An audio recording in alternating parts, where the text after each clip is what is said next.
So verse number 83, let's start with that. ويسألونك عن ذي القرنين قل سأتلو عليكم منه ذكرا.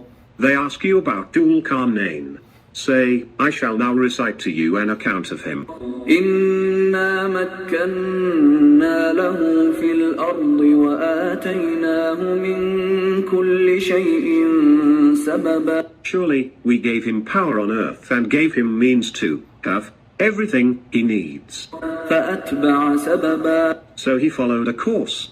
حتى إذا بلغ مغرب الشمس وجدها تغرب في عين حمئة ووجد عندها قوما قلنا يا ذا القرنين إما أن تعذب وإما أن تتخذ فيهم حسنا. Until when he reached the point of sunset, he found it setting into a miry spring, and found a people near it. We said, O Dhul Qarnayn, either punish them or adopt good behavior with them. قال أما من ظلم فسوف نعذبه ثم يرد إلى ربه فيعذبه عذابا نكرا. He said, As for him who does wrong, we shall punish him. Then he will be sent back to his Lord, and he will punish him with a severe punishment. وأما من آمن وعمل صالحا فله جزاء الحسنى وسنقول له من أمرنا يسرا. As for the one who believes and acts righteously, he will have the best life as reward, and we shall speak to him politely in our directions. ثم أتبع سببا. Thereafter, he followed a course. حتى إذا بلغ مطلع الشمس وجدها تطلع على قوم لم نجعل لهم من دونها سترا. Until when he reached the point of sunrise, he found it rising over a people for whom we did not make any shelter against it. كذلك وقد أحطنا بما لديه خبرا. Thus it was, and our knowledge fully comprehends whatever wealth and equipment he had with him. ثم أتبع سببا. Thereafter he followed a course. حتى. So we hear the beginning about the discussion. Allah subhanahu wa ta'ala is saying, وَيَسْأَلُونَكَ. They ask you about Dhul Qarnayn. As we know, the question was sent from the Jews and Christians for the Prophet through the Quraysh, questioning that if you give us some information so that we could challenge this Prophet, if he's a true Prophet, he would know about it. So Dhul Qarnayn question was one of that, because history mentioned something, and it was mentioned in their book, but the public of the Quraysh did not know about it. So they brought these questions. Allah subhanahu wa ta'ala answered this question by Yas'alunaka. They asked you about Dhul Qarnayn, the man with the two horns. Dhul Qarnayn means the one who wear the hat with the two horns. And King Cyrus of Persia was mentioned. He was a righteous man, and he went out to conquer the world and fix the world and help the oppressed and set the laws for the human justice. Apparently it was a righteous man, may have been one of the prophet, or may have been one of the righteous men, we do not know. But in Quran he's mentioned as a righteous man. Allah gave him might and power and knowledge and some supernatural power, that he has all the equipments. قُلْ سَأَلْتُ عَلَيْهِ مِنْهُ ذِكْرًا. That you now recite to you an account of him. So Allah says, say Muhammad, I will read you the account of what happened to him. So surely we gave him power. إِنَّا مَكَّنَّاهُ لَهُ فِي الْأَرْضِ وَآتَيْنَاهُ مِنْ كُلِّ شَيْءٍ سَبَبًا. So Allah subhanahu wa ta'ala provide him with all the provisions and needs and whatever he wants to do. So Allah can give power to a Muslim or a non-Muslim, to believers, to non-Muslim believers. The problem here is the success of a believer will be when he is not just a Muslim, when he is a mu'min. That is a little higher level. Muslim is just declaring shahada. Mu'min is the one who submit to the will of Allah, that he has a full saying of the word and believing in the heart and living by it. So this is what a Muslim is, just says, oh yeah, I'm a Muslim, it doesn't matter, I can drink, I can fornicate, I can cheat and lie and all that. That is just because he says shahada, he's a Muslim, and he has to be accountable for that. Mu'min is the one who observe with the taqwa consciousness with Allah. Every act of my doing day and night, alone or in public, private and public, are all being witnessed and watched by Allah, and 2 angels are documenting. When we start doing that way, we don't cheat, we don't lie, we know that somebody is watching. Similarly, as when we are fasting, nobody watch, we don't drink, even though we are allowed. Food is halal, drink is halal, married person relation are halal, but in the fasting state, nobody witnesses, we don't do these things. So this is where Allah subhanahu wa ta'ala is telling us that success is for the Muslims, not alone. Have to be mu'min to be successful. So then he had a full course of it.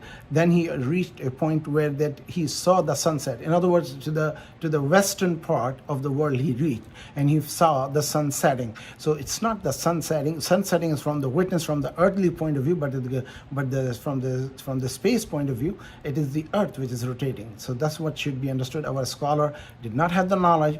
Some scholars are really today are fighting and arguing and calling a wrong fatwa that earth is stationary and sun is going around it. Those are Muslims. So they are mistaken in their understanding, because Quran talk about situation relation to the earth. Quran is revealed for the earth, has a knowledge of out of the earth. But talk about the implementation of Sharia is on the earth, not in the moon. When there's in the space, the Sharia cannot be implemented the way it is implemented on the earth. So this is something to know. حتى إذا بلغ مغرب الشمس وجدها تغرب من عين حمئة ووجدنا عندهما قوما. So when he went to this far, he see the Mary Spring, which is murky water where the sun set, as we see from the west coast, as those people live in California see that, or we from here, Jersey, see that the sun is setting into the tree. So I found a people near it, and he said, O Zulqarnain, either punish them or adopt good behavior with them. Means that you help them or you let go of them. So then he said, as of him who does wrong. So he said the standard thing, that who does wrong should be punished, the who does good and should be rewarded for that, and Allah will take care of that. So it says a command for that to stop the bad. Prophet says, if you see wrong, stop it with your hand. If you cannot, then say it in your words, and then if you cannot, then think of it bad in your heart. But if you don't have that even feeling, it means you have no iman left. What is it? The stronger iman is that if you see wrong happening, you should stand up and physically try to stop it. In other words, in whatever way the sources, the legislation or other things to be stopped, or if it's a war to be called, then do the war or to fight. And then it has not to be individual, it has to be done by public as a Muslim country, not that vigilante or terrorism. No, that's not what it means. So, and then if you cannot do that, then say, at least speak about it. And then if you cannot, then the lowest. He said, if you cannot even feel bad about wrong, you have no iman left in you. So, and then as he says, one who believes and act righteously, he will have the best life as a reward, and he shall speak to him politely to our direction. And so therefore he followed the course. And then he arrived to a place where he saw the sunrise. So he went to the east, farther east, and then he saw, which we're talking about probably somewhere, if you see the Central Asia, he went to the far west, and he went to the far east of that, to the Uzbekistan and Tajikistan and Azerbaijan. Apparently, sorry, I was saying Uzbekistan, it was Azerbaijan, which is mentioned by some scholar, but again, I do not know about it. Azerbaijan is a place which has been, some Muslims says, because that geographical description is about that, where the water look murky and dark in the Black Sea and all that. So that way we are talking about. حتى إذا بلغ مطلع الشمس وجدها طلع على قوم لم نجعل لهم من دونها سترا. So until when he reached to this point of the sunrise, he found it rising over people for whom he did not make any shelter against it. كذلك وقد أحطنا بما لديه خبرا. So thus, as it was from our knowledge, fully comprehend whatever wealth and equipment he had with him. Therefore he followed the course. So Allah subhanahu wa ta'ala is describing that his kingdom is spread from east to west. And apparently this is one of the king which is mentioned in the history who have ruled from east to west all over. And before Islam, we know that the Persian Empire was a stretch all the way from Greece at one time, and all the way from the Rome and Greece to as far as to the east of the southern Russia. And they all speak that similar language, we know that. So anyhow, let's listen to the verse number 93. حتى إذا بلغ بين السدين وجد من دونهما قوما لا يكادون يفقهون قولا. Until when he reached between the two mountains, he found by them a people who were almost unable to understand anything said. قالوا يا ذا القرنين إن يأجوج ومأجوج مفسدون في الأرض فهل نجعل لك خرجا على أن تجعل بيننا وبينهم سدا. They said, O Dul-Qarnayn, there, tribes of Ya'juj and Ma'juj, Gog and Magog, are mischief makers on the earth. So, should we assign a tax for you on condition that you make a barrier between us and them? قال ما مكني فيه ربي خير فأعينوني بقوة أجعل بينكم وبينهم ردما. He said, what my Lord has already given in my control is better enough for me than the tax you are offering to me. So help me only with some manpower, and I shall make a rampart between you and them. So these people, when he arrived to this nation, who asked for help from him because they were invaded by this nation of Gog, Magog, Ya'juj, Ma'juj, and they cause the mischief and destroy their property, livestock. They will steal their thing, rob them, and take away with them, which was a common tradition in, I think, in the history, that one village will be invaded by another, or the people who were robbers, or the pirates, or desert pirate, or mountain pirates, or whatever you want to call them, and they will take away their possession, kill their men, take their women as a slave, and then force them to have children with them.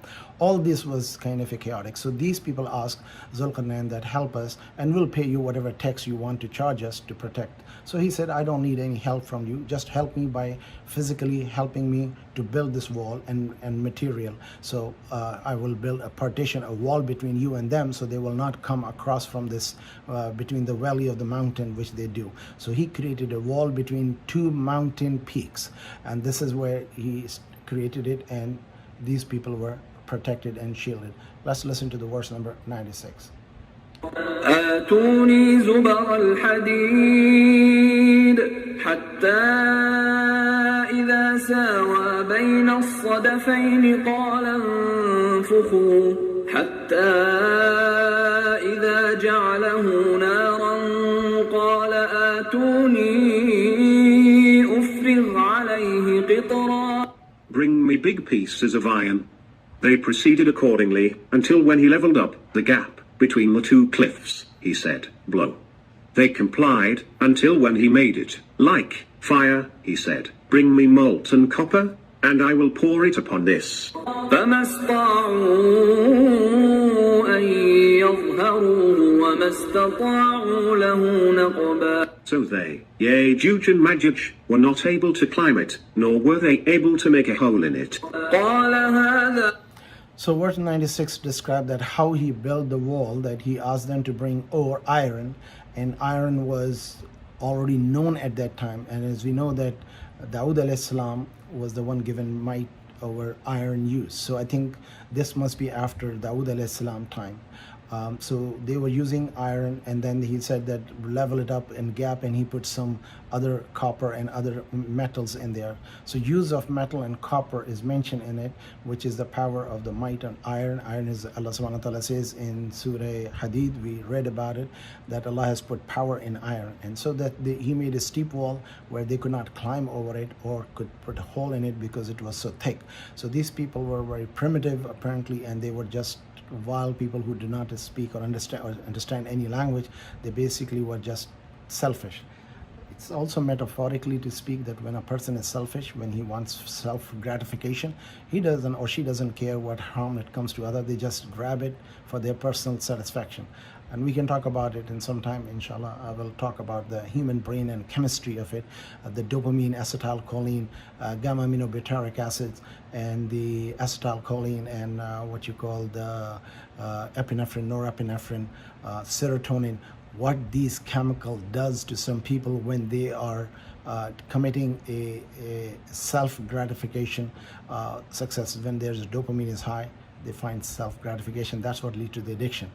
This is again mental chemistry, which is, I think there is a little point to it, just to understand, not that I'm trying to relate these two, but it and explain the human mind and human mentality. So let's listen to the next verse. قال هذا رحمة من ربي فإذا جاء وعد ربي جعله دكا وكان وعد ربي حقا.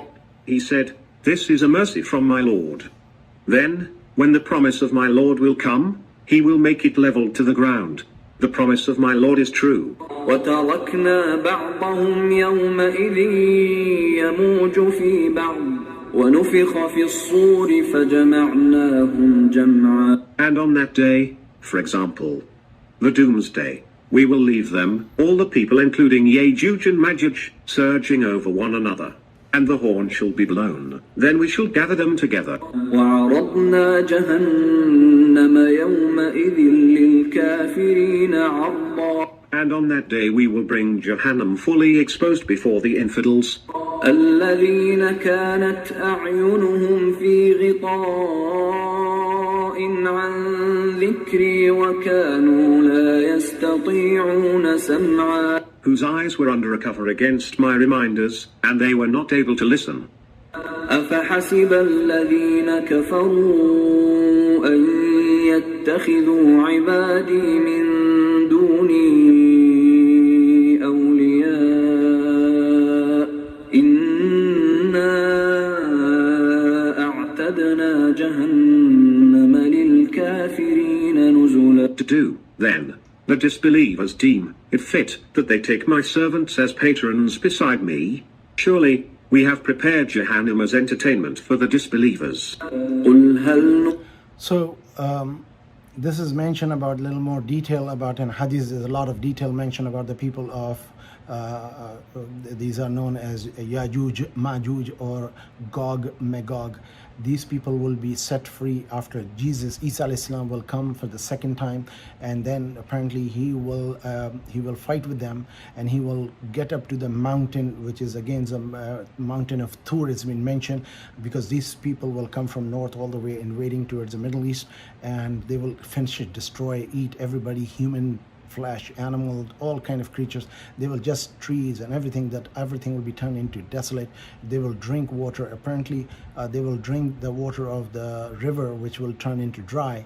And Isa alayhi salam apparently will take his people along with him into a mountain where these people somehow will not be able to climb the mountain, and then Allah subhanahu wa ta'ala will send upon them a disease, and they all will die of that, probably some kind of a viral illness, and they will be rotten, and then Allah subhanahu wa ta'ala will send a rain which will wash them off, and the birds will be coming to eat up their flesh and destroy them, and they will be wiped out. The whole earth will be wiped, because they'll be very stingy and an odor of the dead people of those Yajuj and Majuj.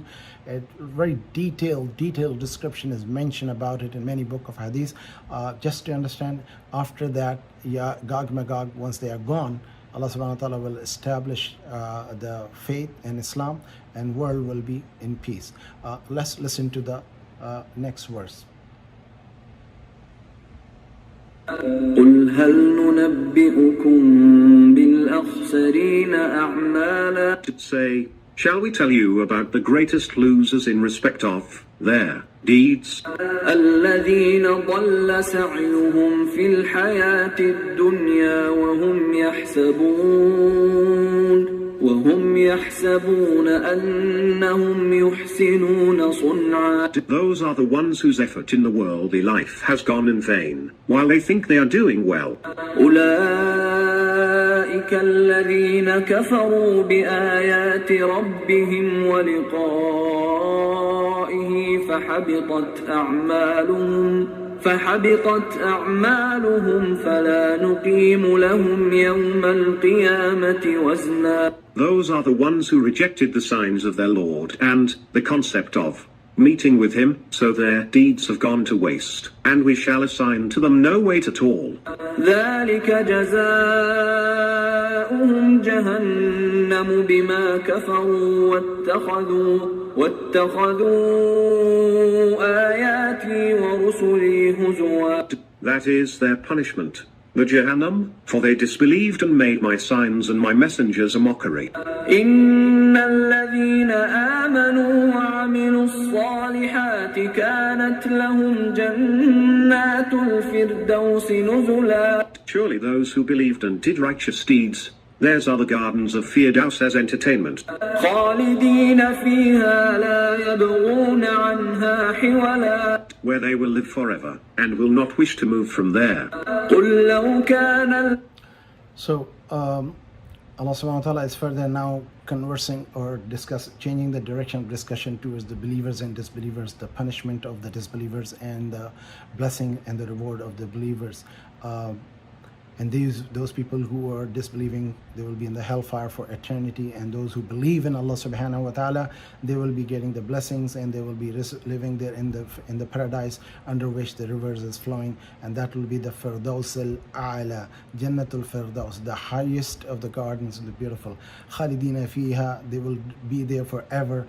La yabghuna anha hawala, and they will not wish to move out of them. And now this last two verses are very, very moving, and it describes the attributes of Allah subhanahu wa ta'ala, that if you turn all the trees in the planet into pen and turn all the oceans into ink and try to write the attributes of your Lord, you will not be able to describe. The ink will finish, the pen will dry up or burn out of the writing, the wear out. So this verse, listen to verse 109 and 110.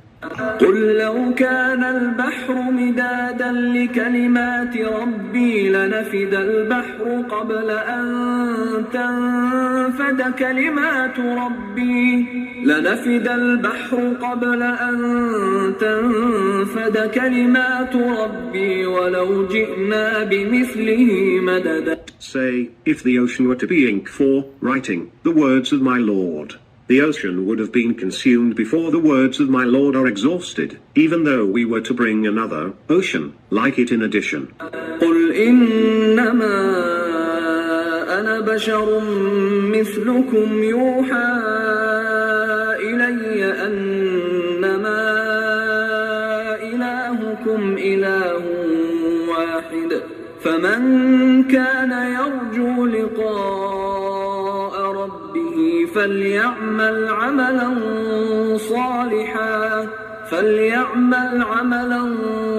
صالحا ولا يشرك بعبادة ربه أحدا. To say, surely I am but a human being like you. It is revealed to me that your God is the one God. So the one who hopes to meet his Lord must do righteous deed and must not associate anyone in the worship of his Lord. بسم الله الرحمن الرحيم. So verse number 9, we just talked about that you cannot describe the attribute of your God no matter what you try to do it. So submit to Allah. And then Allah says, oh my beloved, says, Innama ana basharum mislukum, indeed I am a human like you. Yuha ilayya, I get the revelation from Allah subhanahu wa ta'ala. Innama ilahukum ilahun wahid, indeed absolutely your Lord is one Lord. Faman kana yarju liqa rabbih, and whoever hopes to meet with his Lord, so فَلْيَعْمَلْ عَمَلًا صَالِحًا, so that person should do the righteous deed and action. وَلَا يُشْرِكْ بِعِبَادَةِ رَبِّهِ أَحَدًا, and do not make anyone partner in the worship and act of worship with your Lord. So this is the message ultimate, that we should not make anybody partner in the act of worship with Allah subhanahu wa ta'ala. So with this we will conclude the Surah Al-Kahaf, which is a beautiful surah, and it is to be recited every Friday. It is protect people from the fitna of Dajjal at the day of in the resurrection, and this is in the end time for protection.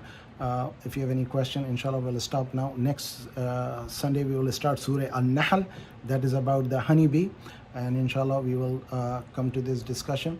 I will stop it here today. Inshallah we'll meet next Sunday. If you have any question, any comment, any suggestion, please say so.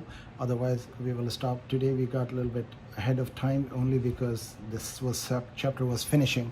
So inshallah next Sunday we will listen to the Surah An-Nahl. Any question, any comment?